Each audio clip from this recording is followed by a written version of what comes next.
not a test. This is your emergency broadcast system announcing the commencement of the annual Purge sanctioned by the U.S. government. Weapons of Class 4 and lower have been authorized for use during the Purge. All other weapons are restricted. Government officials of ranking 10 have been granted immunity from the Purge and shall not be harmed. Commencing at the siren, any and all crime, including murder, will be legal for 12 continuous hours. Police, fire, and emergency medical services will be unavailable until tomorrow morning at 7 a.m. when the Purge concludes. Blessed be our new founding fathers and America, a nation reborn. May God be with you all.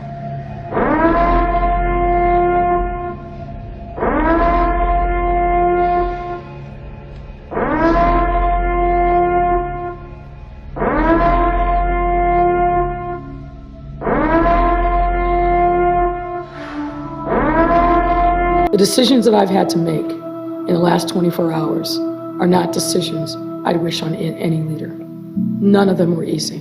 They were all hard. And I know that these are decisions that mayors all across the country have been making because I've been in contact with many of my peers for the last few days. And I know many people are feeling scared and unsettled. But I make no apologies that I'm always going to make the tough but necessary choice if it means protecting our people. Chicago is strong. This is our home. This is a city that we built with our blood, sweat, and tears.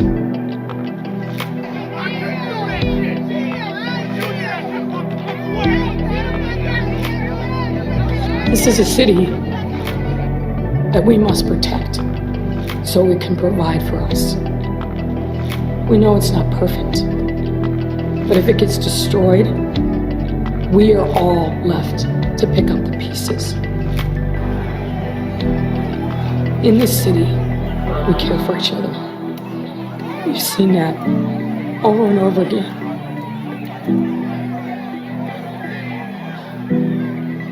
This is a time for us to unite. We have to turn our pain into purpose in order to get through this moment together and do the work needed to unite our city and move us forward in a way that is more equitable, inclusive, and just. And I hope that you will join me today, all over Chicago, at 5 p.m. for a moment of silence, for a moment to reflect on what we have lost, but also to reflect on what we have gained. I know in my heart and my soul that we will be able to learn from this moment and move forward together.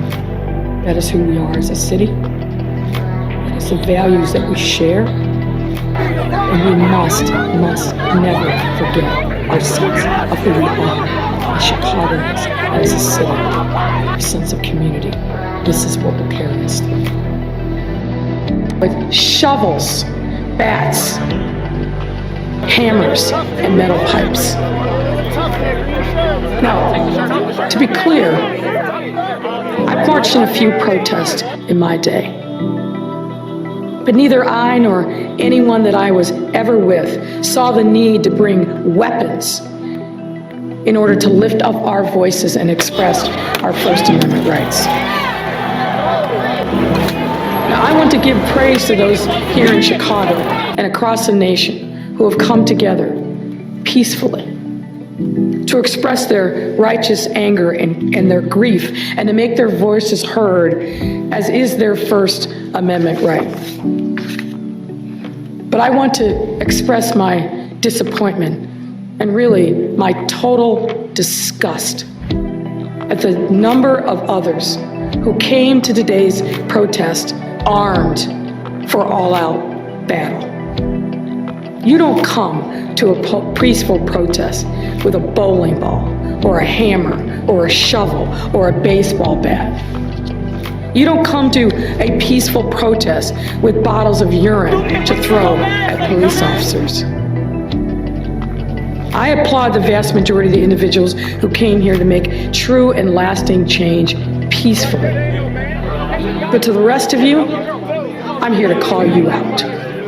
for your recklessness, and for your obscene disrespect to the righteous cause that you are trying to hijack. When you or anyone behaves in this way, we all lose. By giving the very same forces of oppression, we are fighting against the false validation that they crave. I want to announce that effective at 9 p.m. tonight, we will be imposing and enforcing a curfew from 9 p.m. to 6 a.m. until further notice. I also want to applaud our police officers.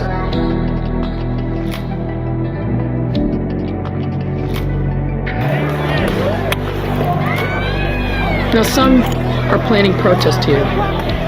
And as the superintendent said yesterday, under his leadership, the department has been hard at work developing authentic relationships to restore trust with our communities. And the superintendent and his team, as well as myself and my team, we have continued that important engagement, working, of course, with protest organizers, community leaders, faith leaders, and more to make sure that we keep the channels of communication flowing, keep folks safe, and give space to those who want to peacefully exercise their First Amendment rights and demonstrate their righteous anger. Let me remind all of us, this is Chicago, and we've been through difficult times before. We haven't forgotten the days following the release of the video showing the murder of Laquan McDonald, and following the deaths of too many other names, both before that time and after, that we can now recite as a painful mantra. Chicago is known for its legacy of spearheading bold yet peaceful protest movements. We must also have all necessary plans in place to keep things safe, to protect people, property, and lives, and above all, to remind people that we are protesting amid a viral outbreak. Now, what I'm next going to say, I recognize the irony of.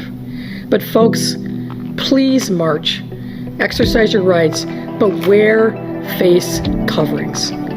Bring hand sanitizers. Ensure distance between one another, even as you're marching. If you feel sick, please stay home. And remember that you could also be COVID positive and be asymptomatic.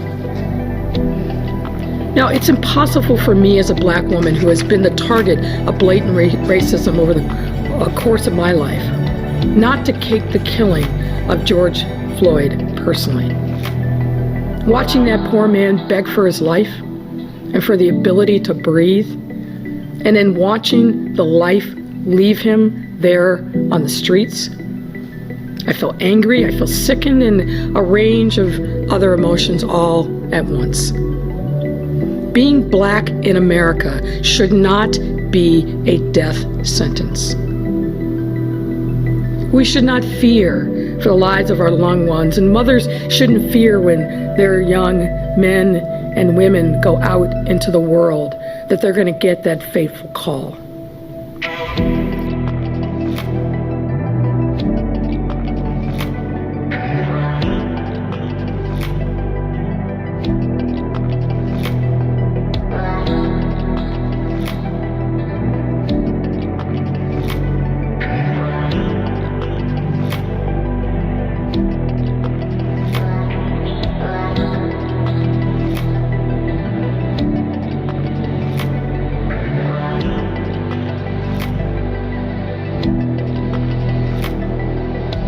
Streets absolutely destroyed on the inside here. All of these cars.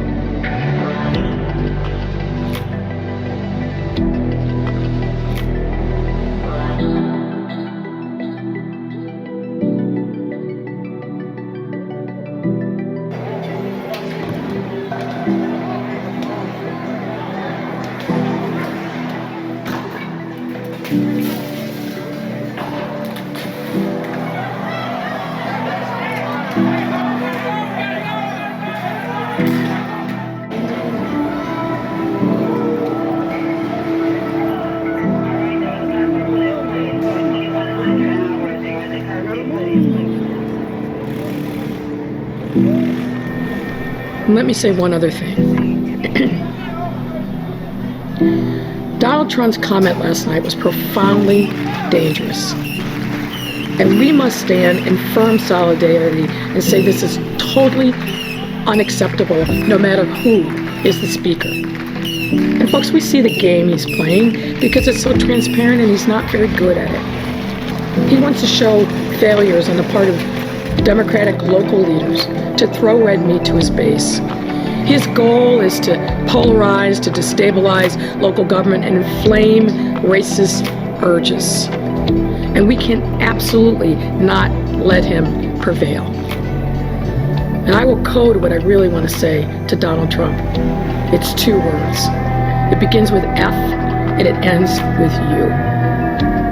I will not remain silent while this man cynically tries to turn this incredibly painful moment into one for his own political gain.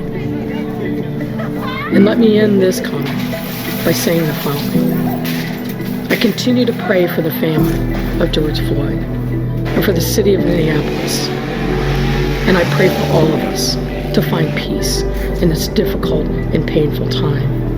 And I pray for a new day in our nation when we have eradicated these plagues that we face, COVID-19 and racism.